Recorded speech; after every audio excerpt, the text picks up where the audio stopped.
بسم اللہ الرحمن الرحیم ایاک نعبد و ایاک نستعین۔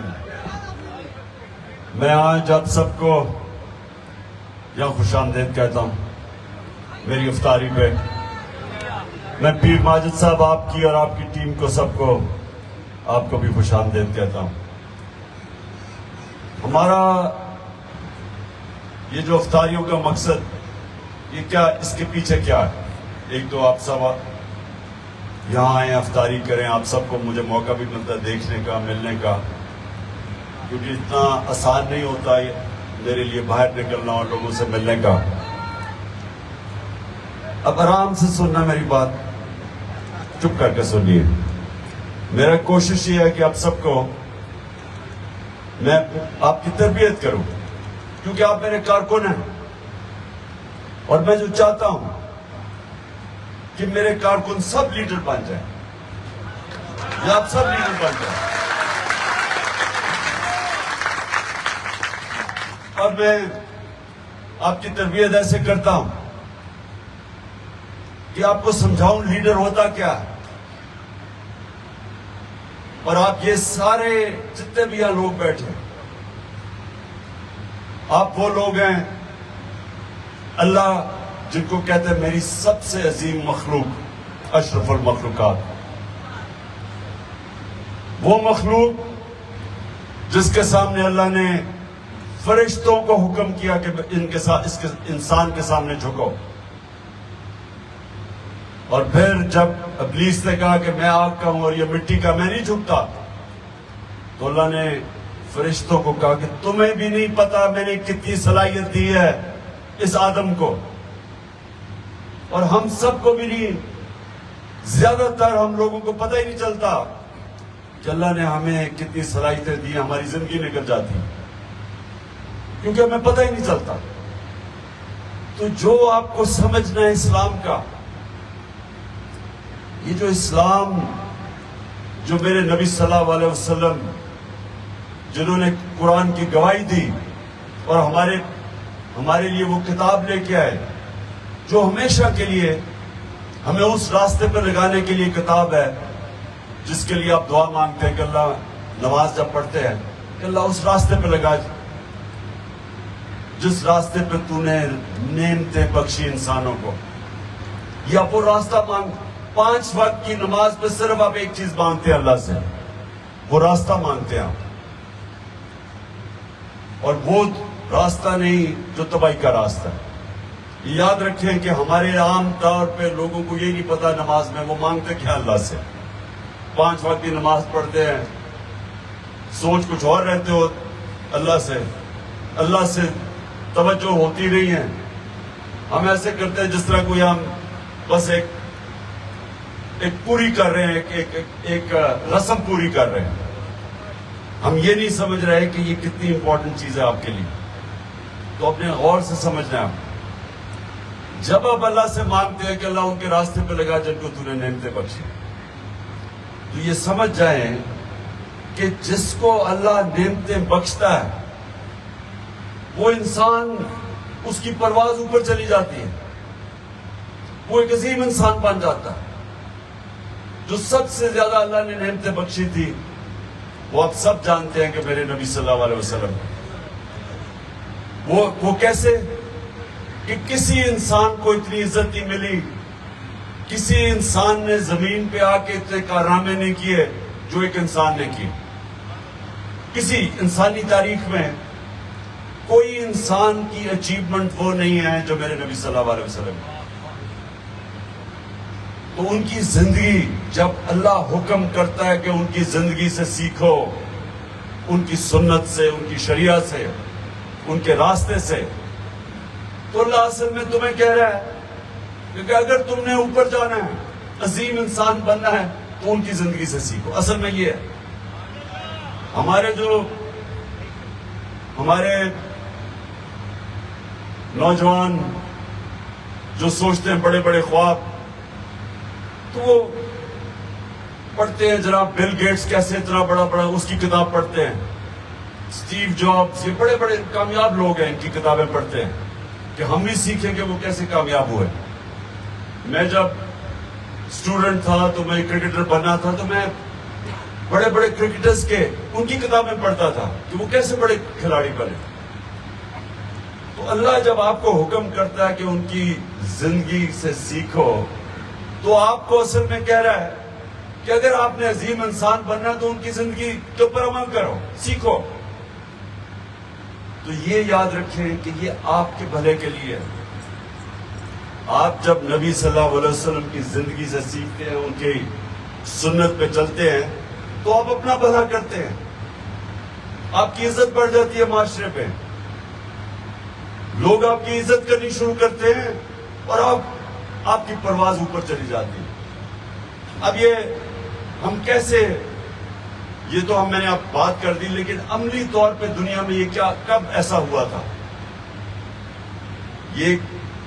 اب یہ میں آپ کو کہہ رہا ہوں کہ جو ان کے راستے پہ چلے گا وہ اوپر چلا جائے گا, تو عظیم انسان معاشرہ اوپر اٹھ جائے گا. تو یہ کیسے ہوا تھا؟ تو یہ تاریخ, اب میں آپ کو تاریخ بتا رہا ہوں. 622 13 سال کی نبی صلی اللہ علیہ وسلم کی تبلیغ کے بعد مشکل ترین وقت گزار کے 10 سال میں صرف 40 لوگ مسلمان ہوئے تھے. تو 13 سال کی مشکل تبلیغ کے بعد ان کی جب جان خطرے میں ہوتی ہے تو اللہ حکم دیتا ہے مدینہ چلے جاؤ, ہجرت کرو. اب یہ تاریخ ہے 622 وہ پہنچتے ہیں مدینہ, اور ابھی پہنچتے ہیں, ابھی غریب ترین حالات میں پہنچتے ہیں کیونکہ سب کچھ تو وہ چھوڑ آتے ہیں مکہ میں. تو جو مہاجر ہوتے ہیں وہ بڑے غریب ترین حالات میں رہ رہے ہوتے ہیں. تو 625 3 سال کے بعد جنگ بدر, تو 313 لوگ صرف جنگ بدر میں لڑنے والے ہوتے ہیں, اور 625 دونوں طرف دنیا کی بڑی سپر پاور تھی. 2 سپر پاور, ایک پرشین ایمپائر اور دوسری طرف رومن بیزنٹائن ایمپائر. اب یہ بھی تاریخ کا حصہ ہے. جو دنیا تھی بٹی ہوئی تھی 2 بڑی بڑی پاورز کے نیچے, اور یہ تاریخ کا حصہ ہے کہ 636 میں 11 سال کے بعد, جنگ بدر کے 11 سال کے بعد, یہ ورلڈ ہسٹری میں, دنیا کی تاریخ میں لکھا ہوا ہے کہ رومن ایمپائر سپر پاور 11 سال کے بعد یارموک کی جنگ میں خالد بن ولید کی مسلمان فوج کے سامنے گھٹنے ٹیک دیتے. یہ تاریخ کا حصہ ہے. اور اگلے سال قدسیہ کی جنگ میں مسلمانوں کے سامنے دوسری سپر پاور گھٹنے ٹیک دیتی ہے. اب یہ سنیں, اب اپنے سوال پوچھیں کہ کیا ہوا تھا؟ وہی عرب تھے جن کی حیثیت ہی کوئی نہیں تھی, ان کو کوئی پوچھتا نہیں تھا. 2 سپر پاور کے بیچ میں ریگستان میں جس میں پاسبانہ علاقہ تھا, ادھر وہ تھے. تو وہ اس لیے نہیں پوچھتے تھے کہ وہاں تو کچھ تھا ہی نہیں. امیر ترین علاقے تو ادھر تھا, پرشین ایمپائر اور دوسری طرف رومن ایمپائر کے نیچے. اب یہ تاریخ کا حصہ ہے کہ وہ کیسے وہی لوگ چینج ہوئے, انہی لوگوں نے دنیا کی امامت کی. تاریخ کا حصہ ہے. ایک کتاب ہے, بڑی مانی ہوئی کتاب ہے گبنز کی, ورلڈ ہسٹری. اس میں وہ لکھتا ہے کہ یہ کیا ہوا, ایک دم کہیں سے یہ لوگ آئے اور انہوں نے دونوں پاورز ان کے سامنے گھٹنے ٹیک گئی. تاریخ کا حصہ ہے, لیکن ان کو سمجھ نہیں آتی یہ ہوا کیا. اور افسوس یہ ہے کہ ہمیں بھی یہ سمجھ نہیں آتی. ہم نے بھی اس کے اوپر تجزیہ نہیں کیا کہ یہ ہوا کیا تھا, کیا ہوا تھا. پوچھنا اپنے آپ سے کہ کیسے وہی لوگ جو اب میں پھر سے آپ کو ادھر آتا ہوں کہ اللہ نے آپ کو اشرف المخلوقات بنایا, سب سے عظیم مخلوق. جب فرشتوں کو کہا تمہیں بھی نہیں پتا کہ میں نے کتنی صلاحیت دی ہے انسان میں.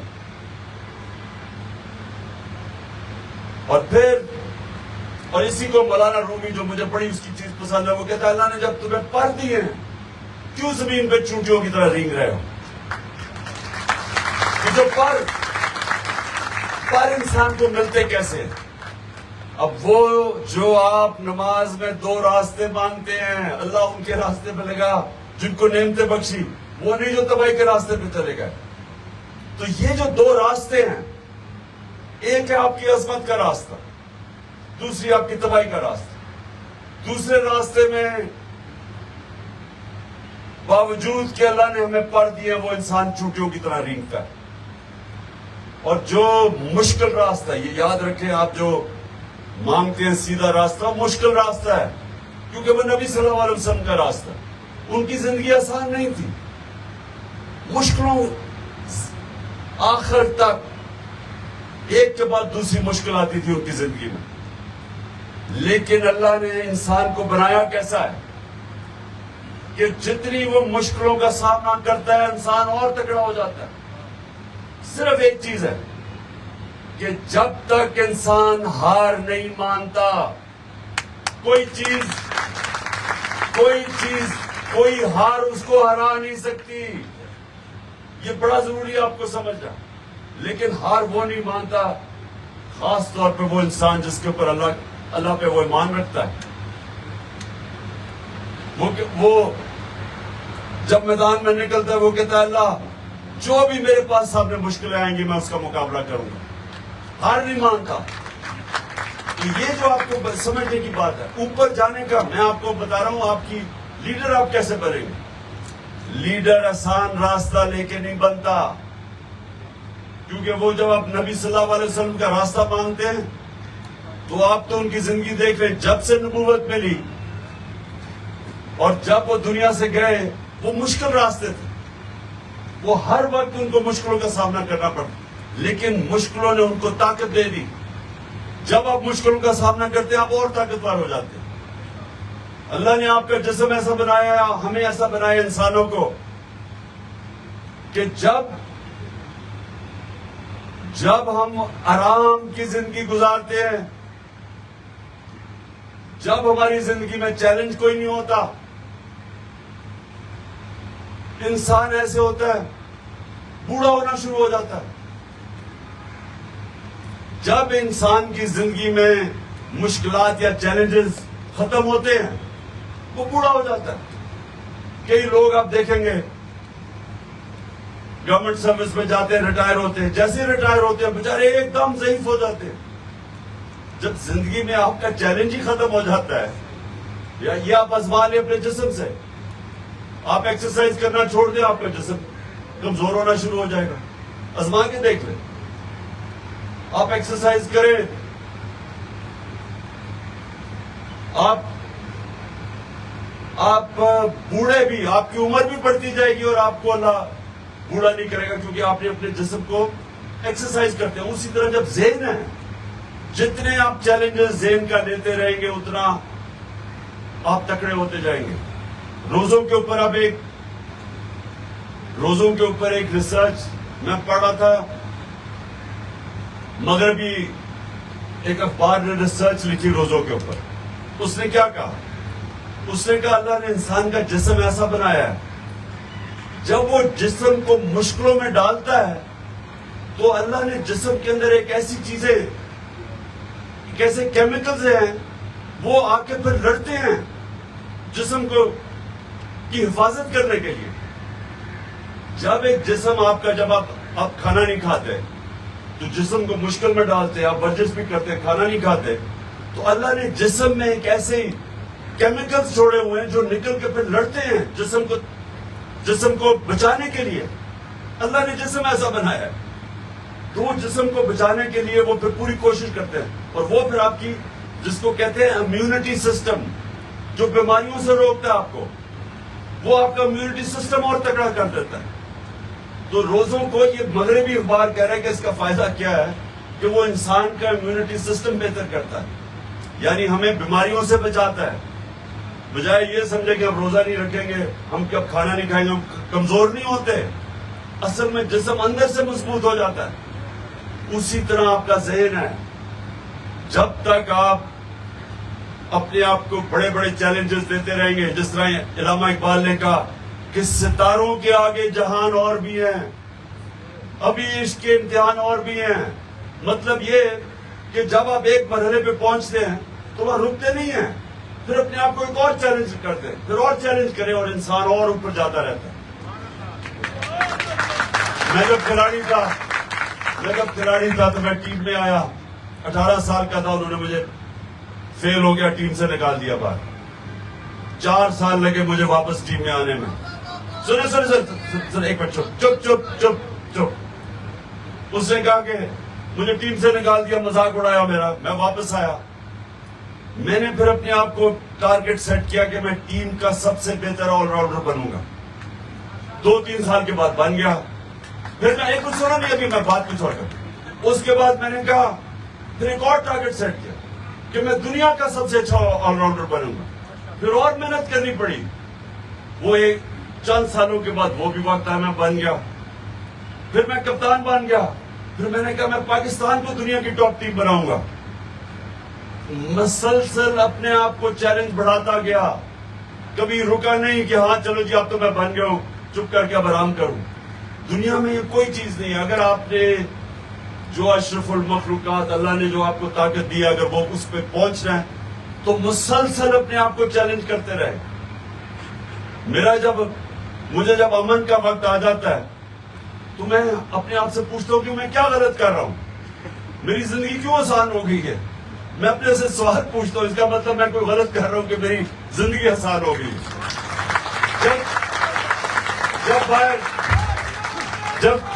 جب باہر ٹیئر گیسنگ اٹیک شٹیک ہوتے ہو تو میں پھر ٹکرا ہو جاتا ہوں.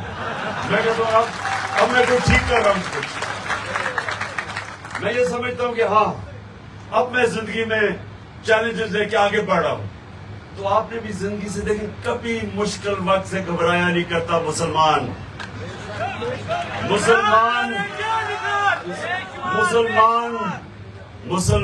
جب کہتا ہے لا الہ الا اللہ تو وہ ایک دعویٰ کرتا ہے کہ اللہ تیرے سوا کوئی نہیں ہے جھکنے کے قابل. بڑا دعویٰ ہے, لیکن ہوتا کیا ہے کہ وہ دعویٰ کر کے اور پھر کبھی پیسے کے بت کے سامنے جھک جاتا ہے, کبھی خوف کے بت کے سامنے, کبھی اپنی میں کے اپنی انا کے سامنے جھک جاتا ہے. یہ سارے قسم کے یہ شرک ہے. جب آپ دعویٰ کرتے ہیں پھر آپ بہت بڑا ایک مشن کے سامنے آ جاتے ہیں, جو کہ وہ مدینہ میں نبی صلی اللہ علیہ وسلم نے ان لوگوں کو دنیا کی امامت کروائی, جن کی حیثیت تھی کہ انہوں نے دنیا کی امامت کی, اور یہ تاریخ کا حصہ ہے. کہنے کا جب آپ اللہ ہمیں حکم کرتا ہے کہ نبی کے راستے پہ چلو تو ہم سب وہ کر سکتے ہیں, لیکن ہمیں اس راستے پہ چلنا ہے جس کی 5 وقت کی آپ نماز پڑھتے ہیں کہ اللہ اس راستے پہ لگا. ہم کہتے ہیں اس راستے پر, دوسرے راستے پہ چل پڑتے ہیں. مانگتے ایک راستہ ہے, چل جاتے ہیں دوسرے راستے پہ. تو جو راستہ ہے عظمت کا, یہ یاد رکھنا, آج بڑی خاص ایک رات ہے, اس میں دعا کرنا. جب نماز پڑھیں تو اور چیزیں نہ سوچنا, اپنا ذہن فوکس کرنا اللہ کے سامنے, اس سے مانگنا دل سے کہ اللہ مجھے وہ نبی کا راستہ چاہیے جو عظمت کا راستہ ہے, اور وہ راستہ نہیں جو ابھی قدم کا بات نہیں, اور دوسری طرف وہ راستہ نہیں ہے جو تباہی کا راستہ ہے کہ کہتے ہیں اللہ لا الہ الا اللہ اور ہر بت کے سامنے جھک جاتے ہیں. خوف کا. اچھا یہ سنو, جو لیڈر ہے نا, جو سب سے بڑی چیز یہ یاد رکھنا, جب آپ دعویٰ کرتے ہیں نا لا الہ الا اللہ, تو لیڈر کسی کے سامنے جھکتا نہیں ہے. بزدل آدمی لیڈر نہیں بن سکتا. اور دوسرا, نبی کی جو 2 سب سے بڑی صفتیں تھی, صادق اور امین, سچا اور امانت دار, سچا اور انصاف کرنے والا. یہ 3 صفتیں ہیں جس کے بغیر آدمی لیڈر نہیں بن سکتا, اور آپ نے سب نے لیڈر بننا ہے. اور آپ نے یہ یاد رکھنا ہے کہ صرف پرواز آزاد انسان کی ہوتی, غلام کی پرواز اوپر نہیں ہوتی. آزاد انسان صرف اوپر جا سکتا ہے. اچھا جی, اب ہم دعا کریں, سارے دعا کریں, کیونکہ روزہ کھول کے اذان سے پہلے ہاتھ اٹھاؤ کہ اللہ پاکستان کو وہ ملک بنا، وہ عظیم ملک بنا جو مدینہ کے ریاست کے اصولوں کے اوپر کھڑا ہو۔ اللہ پاکستان میں عدل اور انصاف قائم کرنے کی ہمیں ہمت دے۔ اور اللہ ہمارے ملک میں کوئی انسان جو بھی اس کا دین ہو، مسلمان ہو، ہندو ہو، سکھ ہو، مسیح ہو، جو بھی ہو، کوئی ہمارے ملک میں انسان بھوکا نہ سوئے۔ اور یہ خاص طور پہ پختونخوا اور قبائلی علاقے سے جو لوگ آئے ہوئے ہیں نا یہاں، میاں والی کے بھی